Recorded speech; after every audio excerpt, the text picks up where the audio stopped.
કચ્છ અને ગુજરાતની રસપ્રદ ઘટનાઓને સમાચાર જાણવા અમારી ચેનલને લાઇક, શેર અને સબસ્ક્રાઇબ કરો. મેઘજીભાઈ રવજીભાઈ હિરાણી, અંજારની બાજુમાં નાની નાગલ પર રાષ્ટ્રીય સ્વયંસેવક સંઘમાં જે ગો સેવા ગતિવિધિ છે તેમાં સૌરાષ્ટ્ર પ્રાંત સંયોજકની જવાબદારી જે અહીંયા કણે ગો સેવા ગતિવિધિ કચ્છ વિભાગ, ગોરસિયા સેવા ફાઉન્ડેશન અને ગિરધરભાઈ પિંડોરિયા દ્વારા આ એક દિવ્ય વૈદિક પદ્ધતિથી સુરભી ગો યાગ નું ભવ્ય અને દિવ્ય આયોજન છે. એનો જે મુખ્ય ઉદ્દેશ છે કે જે ગાયની જે સુખકારી માટે, ગાયના સંવર્ધન માટે, અને ખાસ કરીને 2 વર્ષ પહેલાં કચ્છની અંદર જે લંપી વાયરસના કારણે અનેક ગાયોના જે મૃત્યુ થયા હતા, તો એની શાંતિ માટે અને હરેક પરિવારમાં ગાય બંધાય, ગાયની જાગૃતિ વધે અને વાતાવરણ સુધીના શુભ સંદેશ સાથે આ દિવ્ય અને ભવ્ય 7 દિવસનું જે વેદ લક્ષાના સુરભી ગો યાગનું આયોજન કરેલ છે. આ યાગમાં સંપૂર્ણપણે વૈદિક પદ્ધતિથી અને ગાયને કેન્દ્રમાં રાખીને કચ્છની અંદર સર્વપ્રથમ આયોજન છે. સાથે આ ભૂમિ ઉપર જે માલધારીની જે ગાયો છે, જે વર્તમાન સમયમાં ઉનાળાની અંદર ઘાસચારો ન હોય ત્યારે આ ગોરસિયા સેવા ફાઉન્ડેશન દ્વારા દર વર્ષે અહીંયા 4 મહિના 6 મહિના ગાયોનું નિરણ ચાલે છે. એટલે અહીંયા 5000 ગૌવંશની સાનિધ્યમાં આ દિવ્ય આયોજન થઈ રહ્યું છે. એ આયોજનમાં સમરસતાનું પણ એક વિશેષ ધ્યાન રાખવામાં આવ્યું છે. જે કચ્છભરમાંથી જે ગાયો સાથે જે જોડાયેલા છે એવા દરેક જ્ઞાતિના લોકો એ આ યજ્ઞની અંદર બેસવાના છે.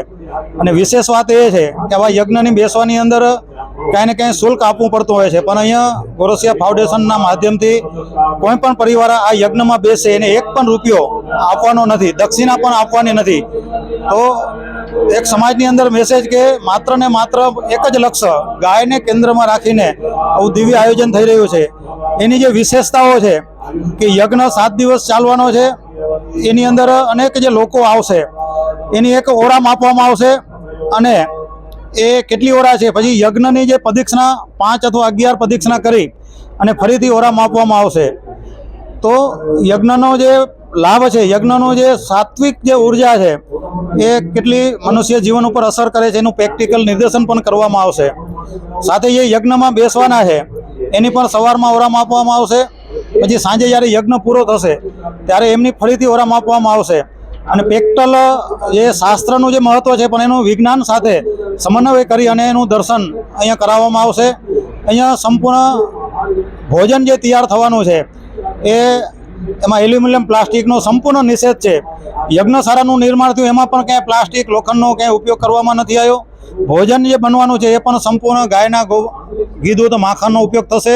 સાથે એમાં અનાજ, કઠોર, શાકભાજીનો જે ઉપયોગ થવાનો છે એ પણ ગાય આધારિત ખેતીમાં પાકેલા એનો ઉપયોગ થશે. એટલે સંપૂર્ણ ભોજન છે એ સાત્વિક છે. જે લોકો દર્શનાર્થે આવશે એને 2 ટાઈમ બપોરે અને સાંજે અહીંયા ભોજન મહાપ્રસાદ રહેવાનો છે. છેલ્લા 3 દિવસ એટલે કે 5 તારીખે જે સ્થાનિક લોકો જે ભજન ગાય છે, જે આરાધ્ય વાણી તરીકે જે ઓળખે છે, એ આરાધ્ય વાણીનો પણ 5 તારીખના સાંજે 6:30 થી 8:30 લાભ મળવાનો છે.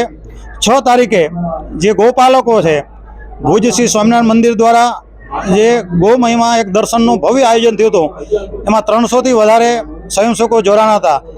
એ સ્વયંસેવકોનું એક મિલન છે. એ કાંઈ ને કાંઈ એને સંકલ્પ લીધો હતો, એ અહીંયા આવીને એનો વિચારો જે આદાન પ્રદાન કરશે. અને 7 તારીખે એક ગો સભા છે, એમાં રાષ્ટ્રીય સ્વયંસેવક સંઘના જે ગો સેવા ગતિવિધિના જે રાષ્ટ્રીય પ્રશિક્ષણ પ્રમુખ છે કે રાઘવન, એમનું માર્ગદર્શન મળવાનું છે. અનેક સાધુ સંતો, સમાજના શ્રેષ્ઠીઓ એ ઉપસ્થિતિમાં આ ગાયનું જે મહત્ત્વ છે, ગો વિજ્ઞાનનું જે મહત્ત્વ છે એનું આદાન પ્રદાન એ 7 તારીખના રાત્રે 6:30 થી 8:30 થવાનું છે. અને 8 તારીખે બપોરે આ યજ્ઞનું સમાપન રહેવાનું છે. એટલે આ પ્રકારે આખું જે મહોત્સવ છે એ રહેવાનો છે. જી ભાઈ, આપનું નામ અને પરિચય. નમસ્તે, હું જાદવજી વિશ્રામ ગોરસિયા, શ્રી સ્વામિનારાયણ મંદિર ભુજમાં ટ્રસ્ટી તરીકેની સેવા આપું છું. તેમજ સેવા ઇન્ટરનેશનલ ભારતમાં ટ્રસ્ટી તરીકેની સેવા આપું છું.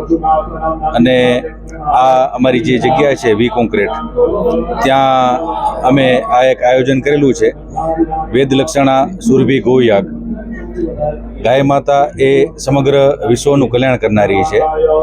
એ જો આપણું કલ્યાણ કરવું હોય અને વિશ્વનું પ્રકૃતિનું જો કલ્યાણ કરવું હોય સમગ્ર વિશ્વનું, તો ગાયને સેવવી એ આવશ્યક છે. એ વિષયને ધ્યાનમાં લઈ આ વેદલક્ષણા સુરભી ગૌયાગ એનું આયોજન સૌ સાથે મળીને અમે કરેલું છે. અમારું ગોરસિયા સેવા ફાઉન્ડેશન તેમજ ગિરધરભાઈ પિંડોલિયા અમારા મિત્ર છે, જે ઉદ્યોગ અર્થે તંજાનિયામાં છે, અને RSSનું ગૌ સેવા ગતિવિધિ એના ત્રણેય જે સાથે મળી અને આ આયોજન કરેલું છે. સૌ ભાવિક ગૌ ભક્તોને આ યજ્ઞમાં દર્શનાર્થે પધારવા સૌને હાર્દિક આમંત્રણ છે.